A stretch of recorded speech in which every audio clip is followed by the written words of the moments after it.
Velkommen til Awesome Days. Tilbage fra en fucking lang pause.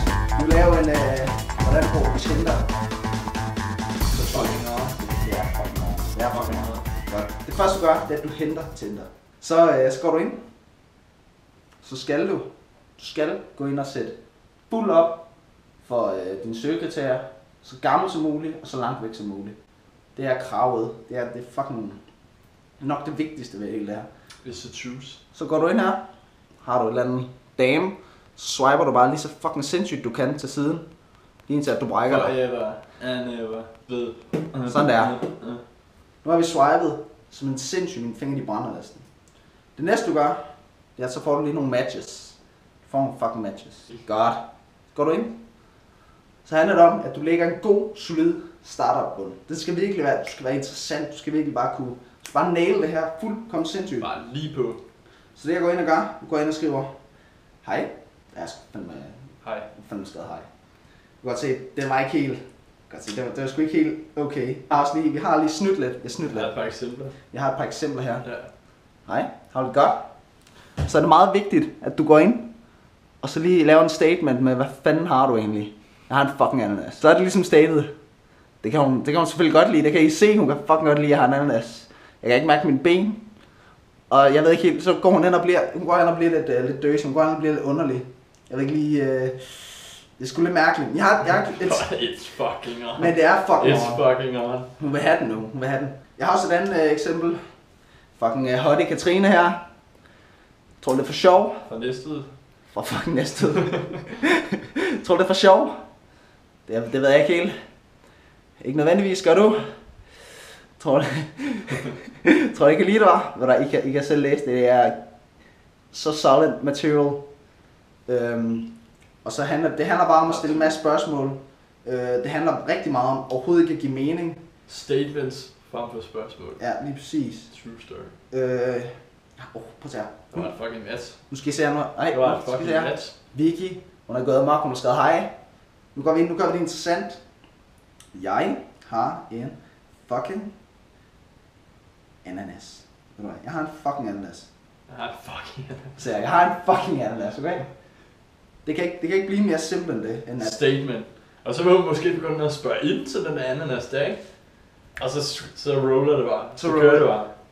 Man skulle ellers tro, at piger, nu de ville tænke, han er fucking sær. Jeg ved ikke, hvad fuck han laver. Jeg skipper videre. Men det er åbenbart ikke tilfældet. Fordi at, jeg ved det ikke, man. Danmark er sært. Jeg har et eksempel mere. Cecilie. Fucking sært. Cecilie. Hej. Jeg har et lille problem. Du har et problem.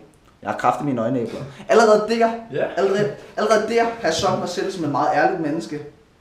En der virkelig bare slynger ud. Løgne på løgne. Nu, så er der kommet nyt. Vicky. Hej. Jeg har en fucking ananas. What? Allerede der kan I se, hun er mega interesseret i, hvad der sker. Hun vil have mig. It's fucking on. It is. Hun er allerede slugt. Hun kan ikke gøre noget. What? Nu bliver jeg nødt til at lave sådan lidt. Nu bliver jeg nødt til at fiske hende ind stille og roligt. Så går vi hen. Så tager vi sgu lidt fra nyhedsverdenen. Kan du drikke noget? Man kunne godt spørge hende, om man kunne drikke noget. Man kan også gå ind og konfrontere hende om noget, der er sket i nyhederne. Der er hungersnød i Svendborg, for eksempel. Ja. Det er fucking seriøst, det der hungersnød i Svendborg. Ja, ingenting gør. Har du hørt om hungersnød i Svendborg? Allerede der? Jeg tror sgu ikke, hun ved sgu ikke lige, hvad fanden der foregår. Godt.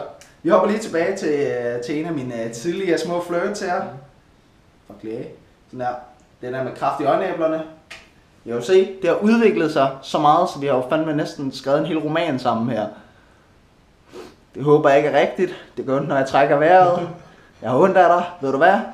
Det var en joke. Nogle gange kaster jeg op. Allerede det, I kan se, det er meget. Hun vil virkelig gerne vide mere. Ja. Hun vil gerne have informationer fra mig. Jeg skal så til Stange, Chris. Hun er så... Folk, der er ondt, når de trækker vejret. Folk, der er ondt og har kraft i øjenæblerne, er åbenbart meget hip i Danmark. Sådan der, på se der. Der er hungersnød i Svendborg. Vil du dele din ananas? Og nej. Det er min fucking ananas. Så det er min fucking ananas, okay? Ja. Så er man ikke engang dansk fuck. Noget være lidt hårdere. Nu skal vi også være lidt bløde. Så vi går ind og så spørger vi hende om... hun kan lide tærtefade. Fordi hvis hun kan lide tærtefade, så ved vi, at hun er en skank. Okay? Så allerede der, så kan du udelukke folk på ting og sager, som der giver rigtig god mening i min verden.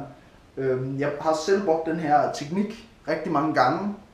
I kan se, det er gået helt amok med matches her. Jeg ved ikke lige, hvad fanden der foregår. Men det handler simpelthen om at give så lidt mening som muligt, når du skriver til folk herinde.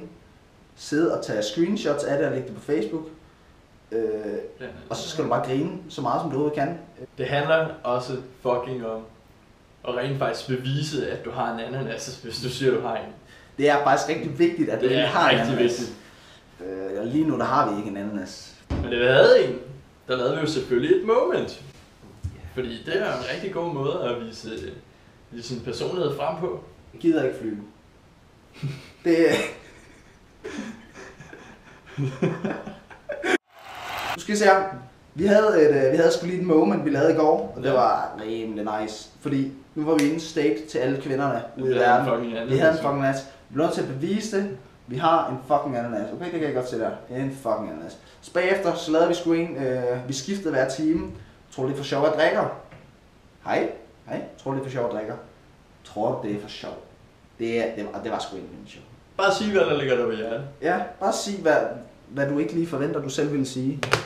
Så, Hvis du godt kan lide dine champignoner brændte, så sig det for helvede. Ja. Sig, jeg elsker brændte champignoner. Ja.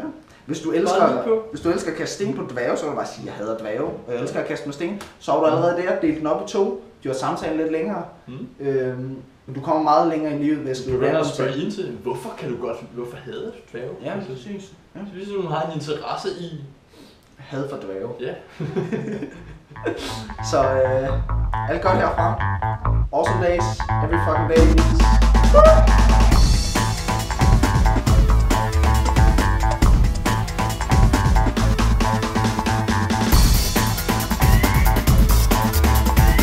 Er I klar til at få stiv pik?